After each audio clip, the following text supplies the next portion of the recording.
Բարի օր, հանրային ռադիոյի եթերում առանց տողատակի հաղորդաշարի հերթական թողարկումն է, բայց այս անգամ Գյումրիից ես Լևոն Սարդարյանն եմ, խոսել եւ խոսելու ենք խնդիրների մասին, որոնք այս դեպքում հուզում են կամ պետք է հուզեն գյումրեցիներին, քանի որ խոսելու ենք առաջիկա արտահերթ ընտրություններից։ Գյումրիի ավականու այսօր մեր զրուցակիցն է Գյումրիի ավականու տեխնացու ապրելու երկիր կուսակցության կողմից քաղաքապետի տեխնացու առաջադրված Գարեն Մալխասյանը, բարև ձեզ, պարոն Մալխասյան։ Բարև ձեզ։ Պարոն Մալխասյան, ուրեմն մինչ ձեր ծրագրային դրույթներին անցելը, եթե թույլ տաք, միգուցե ոչ այնքան կոռեկտ հարց տամ, ընդ որում ես այդ հարցը տալիս եմ բոլոր տեխնացուներին։ Հիմա ընդ որում հիմնականում ընդդիմադիր տեխնացուներ։ Հաշվի առնելով ապրելու երկիր կուսակցության վերջին շրջանում քաղաքական դիրքորոշումները, այսպեսի մի հարց է առաջանում։ Դուք առաջադրվում եք Գյումրիի ավականու տեխնացու որպես քաղաքապետի տեխնացու ընտրություններին մասնակցելու եւ հաղթելու համար, թե դա իշխանությունների դեմ ուղղված գործողություն է, այսինքն մենք մասնակցենք, որ իշխանությունը չկարողանա մեծամասնություն ստանալ։ Շնորհակալություն հրավերի համար, նաեւ շնորհակալություն հարցի համար, որովհետեւ այս հարցի պատասխանը շատերի մոտ պարզաբանում կմեծանի։ Ըստ էության մենք 2021 թվականին մասնակցել ենք Գյումրու ավականու ընտրություններին, այս պահին ներկայացված ենք ավականու գործող անդամ եմ, խմբակցության ղեկավար, հետևաբար մասնակցությունը ինքնանպատակ չէ եւ որևէ մեկին դեմ չէ, բայց քանի որ մենք հանդես ենք գալիս ընդդիմադիր դաշտից, միանշանակ գործող իշխանությանը դեմ է, հետևաբար մեզ հետաքրքրողը այս քաղաքի շահն է առաջնային եւ այդ ձևաչափով էլ մասնակցում ենք այս ամեն ինչին։ Այսինքն հաղթելու դեպքում դուք ձևավորելու եք իշխանություն քաղաքային, իսկ եթե այնուամենայնիվ չկարողանաք մեծամասնություն ստանալ, կա հնարավորություն տեսնում եք քաղաքական ուժեր առաջադրվածների հետ, որոնց հետ հնարավոր է, ասենք, կոալիցիոն տարբերակով կառավարել քաղաքը։ Մենք ոչ միայն խոսքով, այլ նաեւ գործով ապացուցել ենք այն, որ քաղաքացիական պայմանագրի հետ կոնկրետ որևէ ձևաչափով համագործակցություն չենք տեսել ու չենք տեսնում, մնացած ուժերի հետ, ում նպատակը, ում սկզբունքը, ում քաղաքն է, միանշանակ այդ ձևաչափով կարող ենք համագործակցել իհարկե ընտրության արդյունքներից հետո։ Բացառություններ չկան։ Բացառությունները հետևյալն է, եթե կլինեն ուժեր, ովքեր կասեն, որ իրենք միանշանակ հնարավորություն են տեսնում քաղաքացիական պայմանագրի հետ համագործակցել, այդ ուժերի հետ չենք համագործակցի։ Շատ լավ, պարոն Մալխասյան, ինչ եք դուք առաջարկելու գյումրեցիներին, ընդ որում դուք էլ ընդգծեցիք, որ արդեն ավականու գործող թիմ ունեք, ինչ եք առաջարկելու գյումրեցիներին, որ չեն կարող առաջարկել կամ նույնիսկ առաջարկելու դեպքում չեն կարող իրականացնել մյուս ուժերը։ Այսինքն ձեր տարբերությունը, որովհետև ըստ էության խնդիրները ընդհանուր են, շատ մոտարկված լուծումներ են առաջարկվում, բայց այստեղ խնդիր է առաջանում, ես առաջարկեցի, ես կարող եմ, թե չեմ կարող։ Դուք շատ ճիշտ եք, խնդիրները ընդհանուր են, այստեղ կարևորը խնդիրների մոտեցումն է ու դրանց լուծման եղանակները գտնելը։ Բոլորն էլ ներկայացնում են նույն խնդիրները, Գյումրիում այդ խնդիրները բազմաթիվ են ու բազմազան են, ներկայացնել են նույն խնդիրները, բայց հարցը հետևյալում է, իրենք ունեն այդ կամքը, ունեն այդ կարողությունը ու հմտությունները, որ կարողանան այդ խնդիրները լուծել։ Կոնկրետ ասեմ, 3 տարի իշխանություն է եղել Գյումրիում, 2 տարին հուշագրի արդյունքում 2 ուժ է կառավարել, մի տարի առանձին են կառավարել, բայց խնդիրներ կա,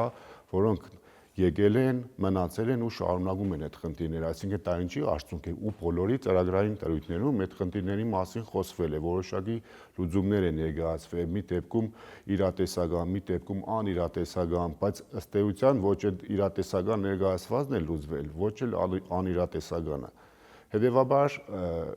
առաջնայինը գոնե մեզ համար ու կարծում եմ դա բոլորի համար պետք է այդպես լինի, ունենալ կամք, ունենալ հմտություն, կարողություն եւ հեղինակություն նաեւ, որ կարողանաս այդ ամեն ինչը կյանքի կոչել։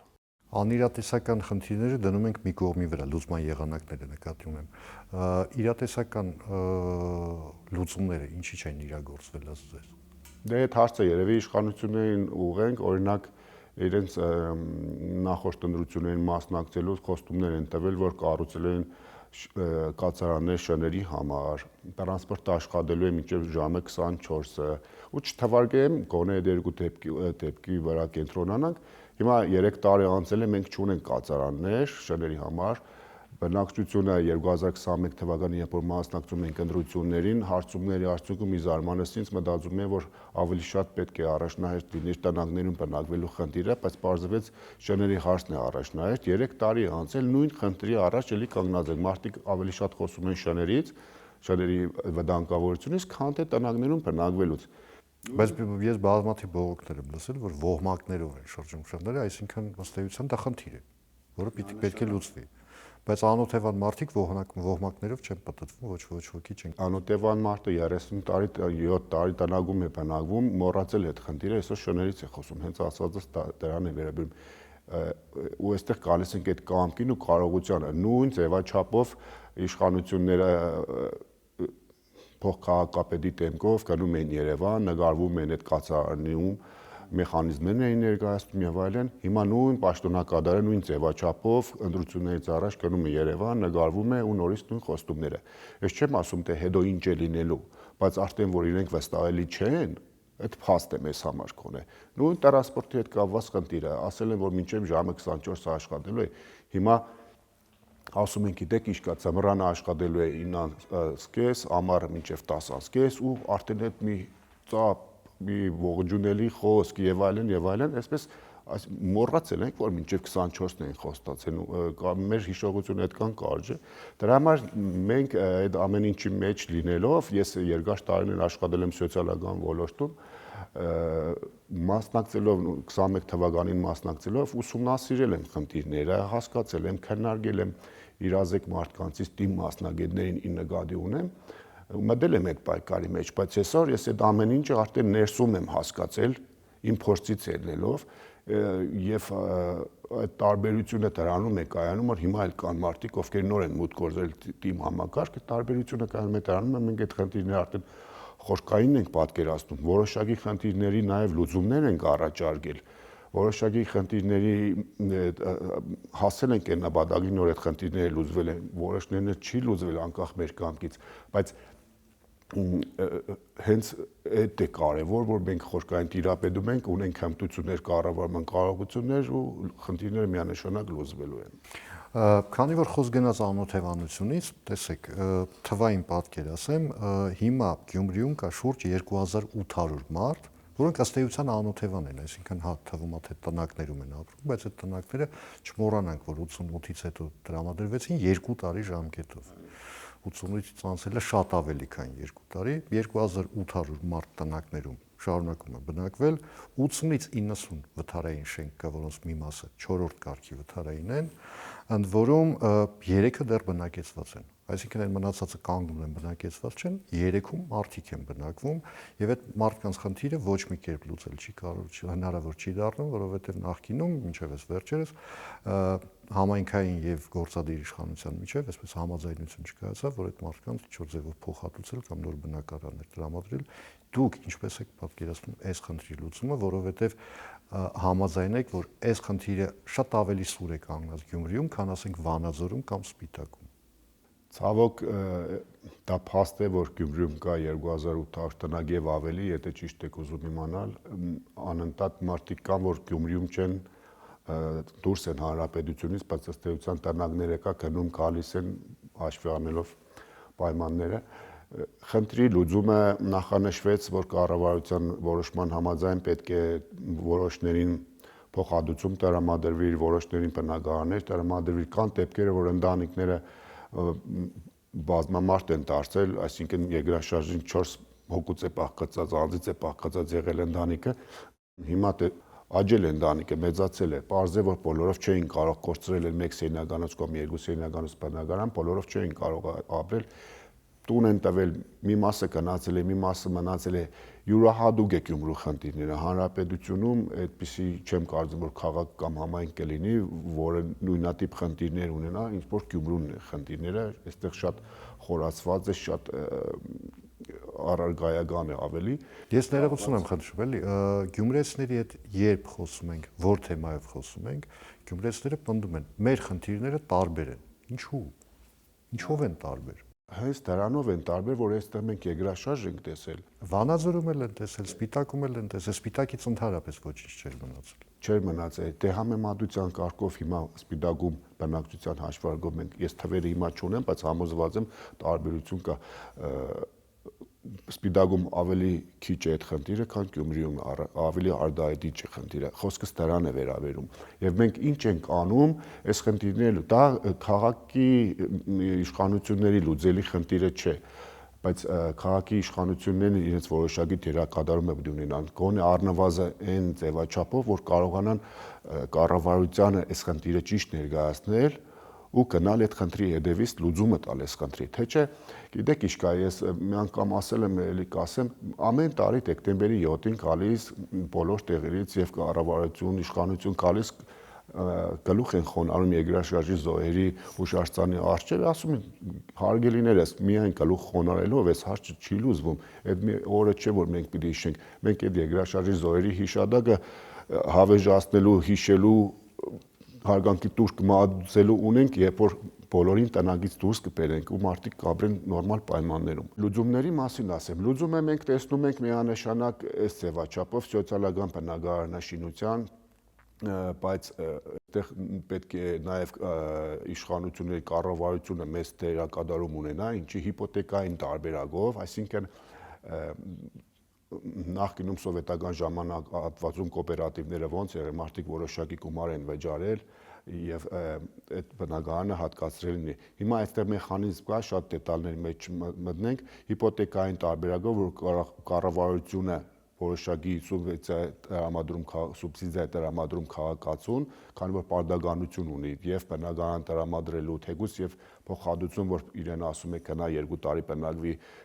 մի տեղ վարձով բնակվի, բայց 2 տարի հետո այդ մարդը ինչ է անելու, ոչ ոք չգիտի ինչ է անելու։ Այդ տարբերակով մարդկանց սոցիալական բնակարանաշինությամբ հիպոթեկային տարբերակով որոշակի պատասխանատվություն կառավարությունը վերցնում է իր վրան ու այդ խնդիրը անմիջապես կլուծվի։ Զարգ կտավի շինարարությունը անմիջապես կլուծվի։ Որպեսզի կառավարությունը նման բան անի կամ ավելի ճիշտ էսպես, որպեսզի հիպոթեկային վարկավորման մեխանիզմը աշխատի, պետք է լուծվի քաղաքում մեկ այլ սոցիալական խնդիր, աշխատանքի ապահովման խնդիրը։ Այսինքն մարդը պիտի աշխատի, պիտի ունենա եկամուտ, որ կարողանա այդ գումարը ծածկել ինչ որ ձևով, հա։ Գյումրիում վերջին շրջանում բողոքում են, որ տուրիստական հոսքը նվազել է օբյեկտիվ պատճառներով, հա, եթե 2-3 տարի առաջ մեծ հոսք սկսվեց, ասենք Ռուսաստանից, հիմա այդ հոսքը նվազել է։ Ինչ պետք է անի համայնքը, որպեսզի ստեղծվեն որ աշխատատեղեր։ Տեսեք, իրականում ճիշտ արձանագրում է, որ Գյումրիում տուրիստական հոսքը նվազել է, համայնքը աշխատատեղ ստեղծող չէ։ Համայնքը նպաստում է աշխատատեղ ստեղծվելուն, ինչ պետք է անի համայնքը։ Հենց այդ տուրիստական հոսքերի կապված, ելի գնում եմ 2021 թիվ ընտրություններին, մենք ֆիքսում ենք, որ տուրիստական հոսքեր կան, բայց այդ հոսքերը անկառավարելի են։ Ու այդ տուրիստական հոսքերը վերածվեցին արդեն ոչ թե տուրիզմի, այլ ներքին էքսկուրսիաների։ Տարբեր համայնքներից, Երևանից կամ մյուս մարզերից, ովքեր Գյումրիում չէին եղել, գալիս էին մի օրով, չէին գիշերակացով չեն գալիս, հիմա պատդվում են, տեսնում են ու գնում են։ Այսինքն տուրիզմ չկա ըստ էության, կա էքսկուրսիա։ Հետևաբար տուրիզմը զարգացնելու համար մենք բազմաթիվ խնդիրներ ունենք լուծելու, ենթակառուցվածքներից սկսած, այլ հարցերից վերջացած, մի բան էլ այստեղ կարևոր հանգամանք կա։ Տուրիզմի զարգացումը ապահովելու համար քաղաքը ներդրումներ է անում, միջոցառումներ է կազմակերպում, բայց այդտեղից համայնքի բյուջե ոչինչ չի գալիս։ Մի բան էլ տուժում է համայնքը։ Համայնքը բյուջեին ի նկատի չունի մասնավորի բյուջեն։ Սրճարաններ, հյուրատներ եւ այլ, այդտեղ մուտքեր լինում են։ Ինչու, որովհետեւ տուրիստական հոսքը շատ է լինում, կոմունալի ծառայողը ավելի շատ ծառայություն պետք է մատուցի, լույսերը պիտի վառվեն, ավելի երկար պիտի վառվեն, այդ ամեն ինչը պիտի ապահովվի, ավելի շատ ծախսն է ավելում։ Դրա համար մենք նաեւ այս տարբերակն ենք առաջարկում, որ ստեղծվի ներդրումային հիմնադրամներ, հենց Գյումրեցուց սկսած, այն գյումրեցիները, ովքեր տուրիզմով որոշակի գումարներ են կերերասում, շահույթ են ունենում, իրենք գիտակցելով այդ ամեն ինչը ներդրումներ ունենան եւ փորձենք մենք դասից էլ ներդրումներ ներկրավել, համագործակցել կառավարության հետ եւ Գյումրիում զարգացնել, հասկանալ թե որոնք են առաջնայինները, որ կարող ենք այդ ուղղությամբ որոշակի քայլեր ձեռնարկել, որ տուրիստական հոսքը դրա համար ավելի շատ սկսեք նորից գալ Գյումրի եւ այդ ուղղությամբ քայլեր ձեռնարկել։ Ես այդ ձև եմ տեսնում լուծումը։ Խնդիրներից մեկը Գյումրիի անհամաչափ զարգացումն է։ Ես այսպես Երևանցու սուբյեկտիվ աչքով չեմ նայում, իրականում գյումրեցիներն էլ են իրենք բողոքում, որ կենտրոնը, որը քիչ թե շատ բարենորոգ վիճակում է, կենտրոնից որքան գնում ես դեպի Արվարձաններ, այսպես աստիճանաբար անբարե, ես չգիտեմ ինչ բառով ասեմ, բայց երբեմն դառնում է արդեն սարսափելի իրավիճակը։ Եվ դրա արդյունքում ու հետևանքով նաև տուրիստական հոսքերը պակասում են, որովհետև կենտրոնը ըստ էության այդ հոսքերը ապահովել ինքնուրույն չի կարող։ Ոչ մի քաղաքում, Երևան կլինի, Գյումրի կլինի։ Հիմա այդ համաչափությունը ապահովելու համար ինչ եք նախատեսում անել զարգացման համաչափությունը։ Ես մի փոքր այդ մտքի հետ համաձայն չէ, որ ասում են համաչափ չի զարգանում։ Հա, համաչափ չի զարգանում, բայց այնպես չի, որ կենտրոնը զարգացած էր ու նորից կենտրոնացել են կենտրոնի վրա։ Կենտրոնն էլ իր խնդիրներն ուներ ու առաջնահերթ կենտրոնից պետք է սկսվեինք, Փառք Աստծո կենտրոնից սկսվել է, հիմա հնարավորության սահմաններում տարածվում է այդ ամեն ինչը։ Ինչի չի զարգանում, որովհետև այս 3 տարին ապացուցեց, որ համերաշխությամբ չի կառավարվել քաղաքը, արտարությամբ չի կառավարվել քաղաքը։ Ես ճագեշտները հիմա կբացեմ էլ այդ ամեն ինչի։ Մենք 2024 թվականին 23 թվականին սուբվենցիա ենք հաստատել երկրորդական 20 փողոցների, որը իրականացվելու էր 24 թվականին, բայց կառավարությունը այդ ծրագիրը հաստատեց 2024 թվականի աշնանը, այն ժամանակ երբ աշխատանքներ չէին սկսվելու եւ հաստատվեց հետեւյալ ձև. 1/3 24 թվական, որը չենք սկսել 1/3 25 թվական եւ 1/3 26 թվական։ Խոսքը վերաբերում է երկրորդային փողոցներին, կենտրոնական փողոցներին չէ։ Այսինքն մենք այդ ձև ոնց ենք զարգացնելու Գյումրին։ Ինչ համաչափության մասին է։ Մենք որպես ավականու անդամներ ամբողջ ավականով նպատակարար ենք դրել երկրորդական փողոցներին զարգանք, ապահովելով հենց այդ համաչափ զարգացումը։ Բայց այստեղ մենք խնդրի առաջ կանգնեցինք։ 25 թվականին ընդհանրապես սուբվենցիա չհաստատվեց Գյումրիում։ Այսինքն ինչի եմ տանում, հենց այդ համերաշխությունն եմ ասում, որ քաղաքական ուժերի վերվարումների հայտնի իրադարձությունների արդյունքում Գյումրին տուժեց, ով տուժեց։ Առաջինը Գյումրին տուժեց ու գյումրեցին տուժեց։ Արտարությամբ եմ ասում չի կարող, ինչի չի կարող, որովհետև այդ քաոսային այդ տնագային ավանները, որ մեկին բնակարան են տալիս, ազատվում է տարածքը եւ այլն, սկսվում է քաոսային սեփականաշնորհումը։ Դա ձևաչափերով, թաղամասի հաստակ հադագագծով չէ, որ հավասարաչափ բաժանվում, մեկ քաոսային իրավիճակով սկսվում է սեփականաշնորհումը ու սկսվում է հարևանների մեջ կռիվը։ Այսինքն կառավարիչը, համայնքի ղեկավարը ու դրանից հետո իջնում ենք ներքև։ Ասեմ միայն Գյումրիին չի հատուկ։ Հա, բայց խնդիր է, չէ՞։ Այսինքն խնդիր է, որը բնորոշ է բոլոր տեղերում, ու երբ որ մենք այդ կարողանանք այդ գիտակցել ու այդ խնդիրը ճիշտ ուզել, բոլոր տեղերում նորմալ արդեն կլինի։ Ու հարևանը հարևանի հետ սկսում է վեճը։ Բայց երբ որ մեկին տալիս են 600 քառակուսի հողատարած, մեկին 30 չեն տա, ասում է եղբայր, ես 30 տարի այստեղ եմ ապրել, կորզունություն եմ ծավալ, դու էլ ես այդտեղ ապրել, կորզունություն, արտար բաժանեք, 6 չլինի ու այդ ձև տնագը հանեցինք ու սեփականաշնորհեցինք, տնագը հանեցինք ու այդպես չի, այդ թաղը պիտի ազատես, հադակագից պիտի ունենաս, հավասարաչափ գեղեցիկ։ Գյումրին եղել է Անդրկովկասում Թբիլիսիից հետո երկրորդ քաղաքը, ով ունեցել է հորիզոնական եւ զուգահեռ հավասարաչափ փողոցներ։ Կենտրոնի հադակագիծը որ նայեք, կտեսնեք հավասարաչափ հորիզոն։ 200 տարի առաջ դա մտածել արել են, մենք հիմա չենք կարող դա անել ու նույնիսկ չենք անում հերիք չէ, մի հատ էլ չենք պահպանում այդ ամեն ինչը։ Խնդիրը դա։ Գյումրին շարունակում է մնալ այդ վայրի սեփականաշնորհման փուլում, հա։ Այո։ Խնդիրներից էլի, որ ունեն բոլոր մեծ եւ միջին քաղաքները, առնվազն դա տրանսպորտի խնդիրն է։ Դուք մի քիչ առաջ խոսեցիք տրանսպորտի մասին, որը չի աշխատում մինչև ժամը 24-ը, ես ձեզ ասեմ Երևանում էլ այդ խնդիրը կա դեռ, բայց Գյումրիում մի այլ հետաքրքիր ֆենոմեն էլ կա տրանսպորտի հետ կապված, ես հիշում եմ մի ոչ այնքան վաղուց, այսպես շատ մեծ շուկով ներկայացվեցին նոր ավտոբուսներ, որոնք պիտի մտնեն երթուղի, որոնք պիտի էապես բարելավեն գյումրեցիների կենցաղը, այսպես ասեմ, A-կետից B կետ գնալը պետք է ավելի հեշտացնեին, բայց որքանով որ ես եմ տեղյակ, ամենադեպս ինձ այդպես են ասել, այդ մեքենաները, այդ դրոշակներ, փուչիկներից հետո այնտեղ ինչ-որ միտեղ կանգնած ժանգոտում են, չեն աշխատում։ Հիմա տրանսպորտային խնդիրը լուծելու համար ինչ պետք է անել,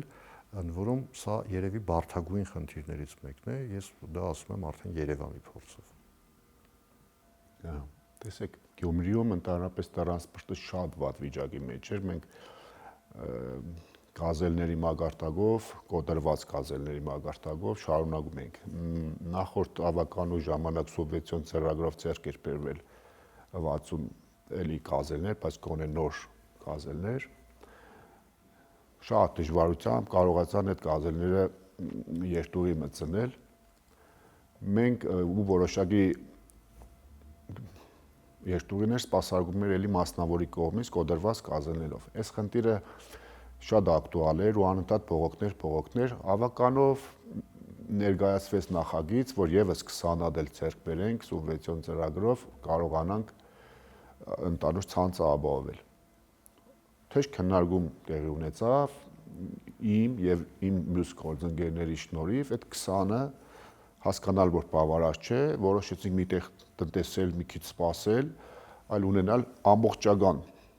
ապահովված երթուղի 30-ը լրիվ բավարար էր։ Մենք սուբվենցիոն ծրագիր ներկայացրինք կառավարությանը, մեր կառավարությունը, բոլորիս կառավարությունը չհաստատեց սուբվենցիոն ծրագիրը։ Այդ հարցի պատասխանը չգիտեմ։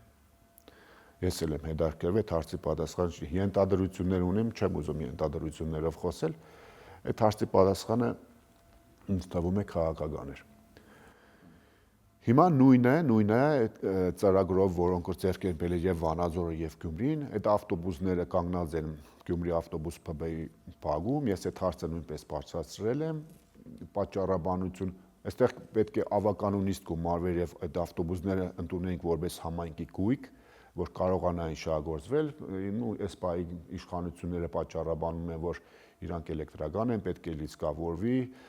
դեռ ամեն ինչ պատրաստ չէ, բայց ես ձեզ այդ էլ ասեմ, ամեն ինչ պատրաստ է, մալուխները, դիառաֆազ մալուխները, որոնք առաջ դե մուտք է արդեն արված ավտոբուս ՓԲ-ում, որոշած է, որ այդ 3 էլեկտրական լիցքավորման կայանները այդտեղ պիտի տեղադրվեն, այնպես որ մնացել է մի հատ բիտոնապատման աշխատանք, որպեսզի այդ լիցքավորման սարքը տեղավորվի ու շահագործվեին։ Այսինքն էլի այստեղ տեսնում եմ քաղաքական ենթատեքստ, որ այդ ավտոբուսներն ավականունիստ Գյումրիում չգումարվեց, որը հնարավոր էր գումարել, ու այդ ամեն ինչը կյանքի չկոչվեց։ Այսինքն մենք այդ քաղաքական պատճառներով անընդհատ քաղաքը տուժեցնում ենք։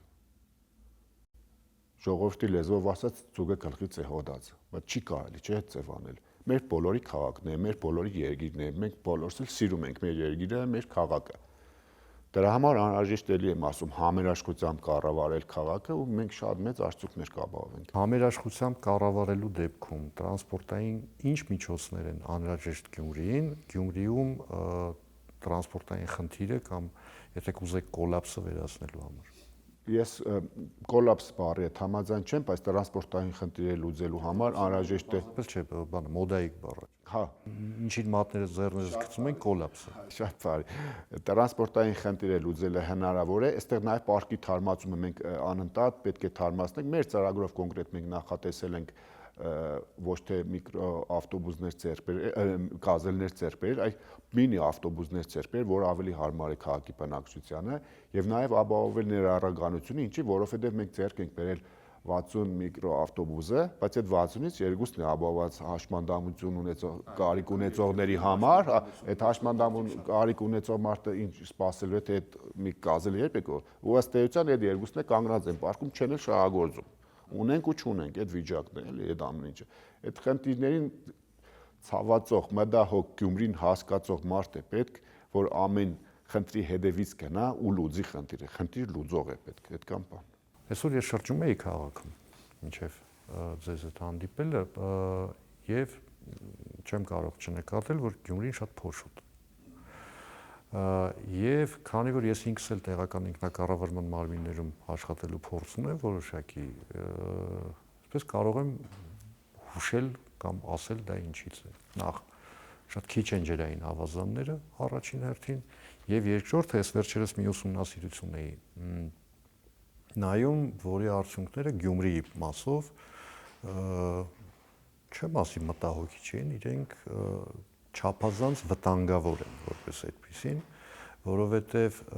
մեկ շնչին Գյումրիում հասնում է 3.91 հարյուրորդական քառակուսի մետր կանաչապատ տարածք։ Դա ըստ էության նշանակում է, որ նախ եղած նվազագույն ստանդարտից 2 անգամ պակաս է, դրանից բխող բոլոր հետևանքներով, այսինքն փոշի կլանելու տարբերակ չկա, ծառերը քիչ են, ջրային ավազանների պակասի մասին խոսեցինք, արդեն ձեր քաղաքական ուժը ինչ է ցանկանում կամ ինչ կարող է անել այս ուղղությամբ, այս խնդիրը գոնե մասամբ կարգավորելու համար։ Իհարկե, այս խնդիրը կարգավորելու համար անհրաժեշտ է կանաչ տարածքները շատացնել, եղածը նախ պահպանել, հետո շատացնել, ջրային ավազանները շատացնել։ Այդ փոշու հետ կապված ես կասեմ շինարարությունն է նաև որ անդադ փողոցների հիմնանորոգում է, շենք շինությունների շինարարություն է, դա ամեն ինչը նպաստում է, որովհետև իրականում չեն ցանկապատում, ստանդարտները չեն ապահովում, չթվարկեն բոլորին հայտնի է, այստեղ բայց պետք է նախ մենք սիրե ցանցերի մասին խոսել ավելու։ Հա, միանշանակ։ Հələ Երևանում փառք է։ Այստեղ կարևորը սիրել բնությունը առաջնահերթ։ Մենք չենք սիրում մեր բնությունը, ծառ չենք սիրում, ծաղիկ չենք սիրում։ Մենք ավականունիստ օրակարգ բերվեց, շինարարական աշխատանքներ են կատարվում, պուրակ է կոչվում, ամենափրկիչ հետևի մասում է գտնվում, եղել եք գիտեք։ 51 հատ բարտի ծառ կա, 2 հատ ուռենու ծառ կա, մյուս մանր ծառերն են չհաշված։ Պարզվե հանրային լսման ժամանակ ես ծրագրի ներկայացուցիչ հարցրեցի խանգարում է ծառերը, ինչ է նախատեսված ջրային համակարգ լինելու, եթե չէ, ասին չէ ջրային համակարգ չի կա նախատեսված, ցավոք էլի ջրցամեքենայով ենք ջրելու այդ ծառերը, այդ մեծ ծրագիր իրականացում, բայց այդ չէին նախատեսել, դա մեզանից առաջ է եղել, որ ես գոնե առաջարկեի։ Եվ պարզվե ասեցին, որ արմադային մշակումներ են լինելու։ Հետո բերեցին այդ 51 ծառը կտրելու նախագիծ, միակ ավականին եմ եղել, ով դեմ է քվեարկել։ Ու այն մյուս ավականու անդամները բնությունը չէին սիրում, թե մարդկանց։ Դե առանձին դի հարցնենք, թե որի շտարտապաճառով է կողմ քվեարկել։ Միակ ավականին եմ եղել, որ դեմ եմ քվեարկել, պատճառաբանել եմ նաև, որ այսպիսի ձևակերպում կենսունակությունը կորցրած ծառեր։ Դե խնդիր չկա, 2 հատ ծառ կար այդ 51-ի մեջ, ու լրիվ չորացած էր։ Այդ չորացած ծառը մինչև հիմա կա։ Պայքարի արդյունքում 4 ծառ կդրվեց, ոչ միայն, այլև նաև հասարակության պայքարի արդյունքում եւ իմ պայքարի արդյունքում այդ ծառերը մնացին։ Բայց մենք դեմը չէինք կենսունակության ծառերը կտրելու։ Մենք կողմ էինք, եթե կա կենսունակությունը կորցրած ծառ կտրելու, բայց կա մոդեցում։ Մենք ինչ ծառերով ենք փոխարինում, ինչ տարիքի։ Դու կարող եք մի հատ գարիճի հաստության շուխ բերեք տնկեք ու 30 տարի սպասեք դա ծառ չդառնա։ Մեկն էլ անցնի մի երեխա անցնի չհասկանալով փոգի գոնե 10-15 տարեկան ծառներ ենք։ Երեքը մեկ փոխելով ամեն տարի նորացնելով փոխենք, անապատ ենք դարձնում, որ ինչ, մենք բնությունը պետք է սիրենք, այդքան բան։ Եվ ամփոփելով մեր զրույցը, եթե վաղը ապրելու երկիր կուսակցությունը ստանա մեծամասնություն, դրա արդյունքում դուք ընտրվեք Գյումրիի քաղաքապետ, որոնք են այն 3 ուղղությունները, որոնց վրա սևեռվելու է ձեր ուշադրությունը։ Շատ բարի։ Ես այս հարցին այսպես պատասխանեմ, չեմ ուզում պոպուլիստական պատասխան տալ, ասեմ այս ուղղությունը, մեզ համար առաջնային են բոլոր ուղղությունները, կախված իրավիճակից։ Մենք պետք է առաջնայինը երկրորդայինից տարբերենք, ու այդ առաջնայինի մեջ էլ գտնենք այն հրատապները, որոնք անհրաժեշտ է հրատապ լուծել։ Դրա համար ըստ իրավիճակի հասկանալով, որ առաջնային է, միանշանակ բոլորներ գերակա են լինելու մեզ համար։ Շատ շնորհակալություն զրույցի համար, շնորհակալ եմ, որ ժամանակ գտաք այս խառ շրջանում եւ հյուրընկալվեցիք, կամ մենք ավելի ճիշտ հյուրընկալվեցինք ձեզ։ Հիշեցնեմ, որ այսօր Հանրային ռադիոյում առանց տողատակի հաղորդաշարի հյուրն էր Գյումրիի ավականու թեկնածու Ապրելու երկիր կուսակցության քաղաքապետի տեխնացու Կարեն Մալխասյանը, ես Տերոն Սարդարանն եմ, կհանդիպենք արդեն վաղը, նույն ժամին, հուսամ նույն վայրում հաջողություն եւ համբերություն բոլորիս։